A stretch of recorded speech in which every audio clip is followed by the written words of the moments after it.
And again, most of this was set into motion because their enzyme pool was too low in the first place. Another thing that enzymes do is they're an antibacterial and an antiviral. So they'll go in and they chew away viruses and bacteria, so they keep that load down, and that helps our immune system to not have to work so hard. And then there's three functions that I think are the most important functions: inflammation, fibrosis, and cleansing the bloodstream. So I'm going to start with the bloodstream first. When you're looking at the blood, there are things that the body makes called fibrin. And these little particles of fibrin circulate in your blood, and they're there so that if you cut yourself, they glue themselves together with some other molecules, and that's what makes your blood clot, so that you won't bleed to death. So your body's always making fibrin just in case, okay? But when you've got a good amount of enzymes in your body, there's not a problem, because the enzyme's job is to go and gobble up all the extra fibrin you didn't need. So if you can imagine, it's kind of like a little factory just pumping out fibrin molecules all the time, and then the proteolytic enzymes gobbling up all the excess, so that you always have just the right amount in your bloodstream. Well, when you don't have enough proteolytic enzymes anymore, or your body's not releasing as much as it should be anymore, now the fibrin starts to back up, and you get way too much fibrin there.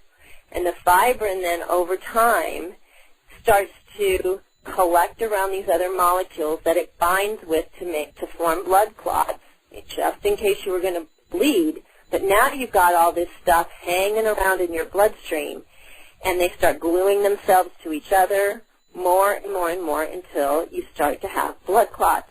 And of course, we all know that blood clots can lead to stroke and a heart attack. So that's a very, very bad and dangerous situation to be in. But all simply because your enzyme pool got used up, and you didn't have enough enzymes running through your body. And the proteolytic enzymes, whether you're eating them and supplementing them, or your body's still producing enough of them to put that out there, it will get in there and re-regulate that and eat all of that excess fibrin and little clots and things like that away. Most people's blood is almost to the point of being thick, like ketchup or like yogurt, but your bloodstream is supposed to actually be just a little bit thicker than water. Now, the other two big major things that proteolytic enzymes do, and I've saved these for last because they're so important, is inflammation and fibrosis.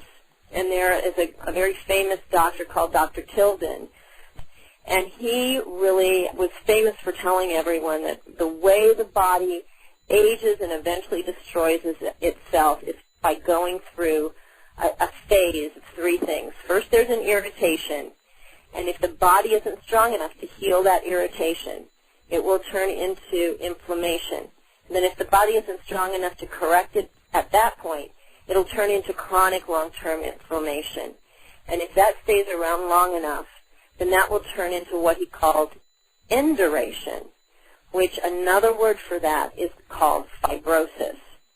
And that's where you see that organs from older people become enlarged, hardened, and dysfunctioning. And that is the simple, long and short of what happens to our body as we age. With inflammation, what happens is there are little molecules, again, that are produced that are called cytokines, and again, you don't have to remember the name of it, but they're little molecules that are produced, and there are what you could call good cytokines and bad cytokines, but they're really not necessarily bad. But the good ones run your kidneys, and they also detoxify your liver, and they also maintain the lining of your intestinal tract, okay? And then the ones that are sometimes called the bad ones, they actually are the little markers for inflammation. Now again, just like the fibrin that creates blood clots, as long as there's not too much of it, it's an okay thing. Inflammation works when you cut yourself. You want a little inflammation because that brings all the blood to that inflammation and makes things kind of get regulated, get cleaned up, and healed faster. But when you get too much inflammation, you're going to have a really serious problem. and what's going to happen is that inflammation is going to turn into a disease situation. Some long-term inflammation problems are things like Alzheimer's, heart disease, cancers, diabetes. Diabetes starts with an inflammation of the pancreas, arthritis, chronic fatigue, asthma, allergies. And even after post-exercise, after exercise, you have a certain amount of inflammation. So that ends up being an issue when you don't have enough proteolytic enzymes.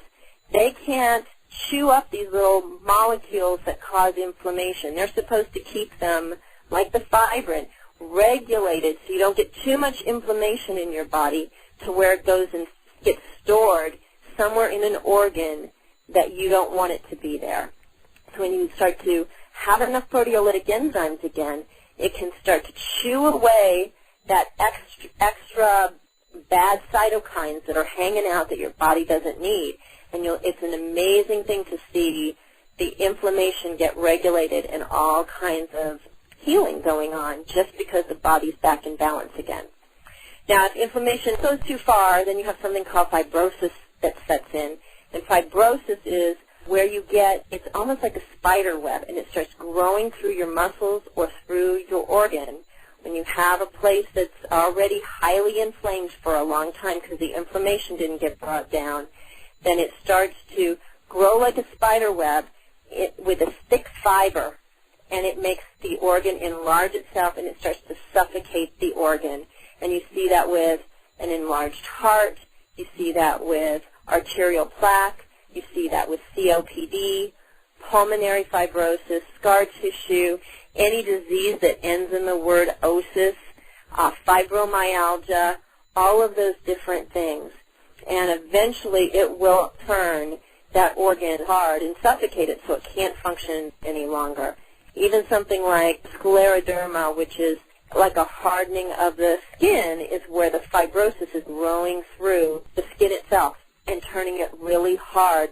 But again, the proteolytic enzymes go in and they eat up this fibrous stuff that grows through the tissues.